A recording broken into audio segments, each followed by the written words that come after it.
नमस्कार मित्रों, जय श्री राम। हमारे संपूर्ण जीवन काल में रामायण तो हर किसी ने कभी ना कभी एक बार तो जरूर देखी होगी। उसमें अक्सर हम देखते हैं कि जब रावण सीता माता के पास आता था तो सीता माता अपनी रक्षा के लिए एक घास का तिनका उठा लेती थी और रावण उस तिनके को देखकर वापस चला जाता था। तो क्या रहस्य था इस घास के तिनके का? रावण जब सीताजी का हरण करके लंका ले गया, तब माता सीता अशोक वाटिका में वट वृक्ष के नीचे बैठकर केवल प्रभु श्री राम का स्मरण और चिंतन करती रहती थीं।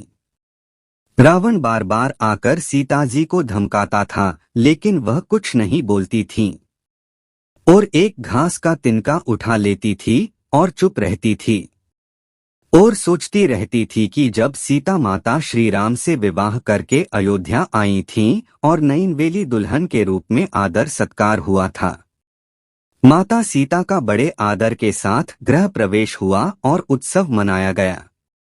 उस वक्त एक परंपरा निभाई गई और उस परंपरा में उस घास का तिनके का रहस्य छिपा हुआ है।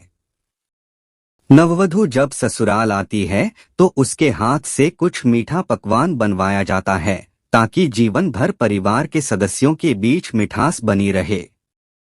इसलिए सीताजी ने उस दिन अपने हाथों से घर पर खीर बनाई और समस्त परिवार को परोसी। सीताजी ने जैसे ही खीर परोसना शुरू किया कि जोर से एक हवा का झोंका आया और राजा दशरथ जी की खीर पर एक छोटा सा घास का तिनका आकर गिर गया। सीताजी ने उस तिनके को देख लिया, लेकिन अब खीर में हाथ कैसे डाले यह प्रश्न था। तब सीताजी ने दूर से ही उस तिनके को घूरकर देखा तो वो तिनका जलकर राख का एक छोटा सा बिंदु बनकर रह गया।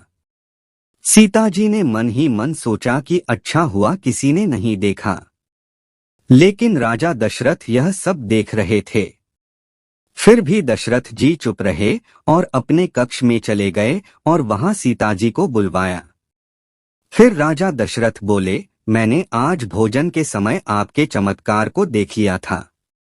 आप साक्षात जगत जननी का दूसरा रूप हैं। लेकिन एक बात आप मेरी जरूर याद रखना, आपने जिस नजर से आज उस तिनके को देखा था उस नजर से आप अपने शत्रु को भी मत देखना। इसलिए सीताजी के सामने जब भी रावण आता था तो वो उस घास के तिनके को उठाकर राजा दशरथ जी की बात याद कर लेती थीं। सीताजी चाहती तो रावण को अपनी एक नजर से ही भस्म कर सकती थीं, लेकिन राजा दशरथ जी को दिए वचन की वजह से वह शांत रहीं।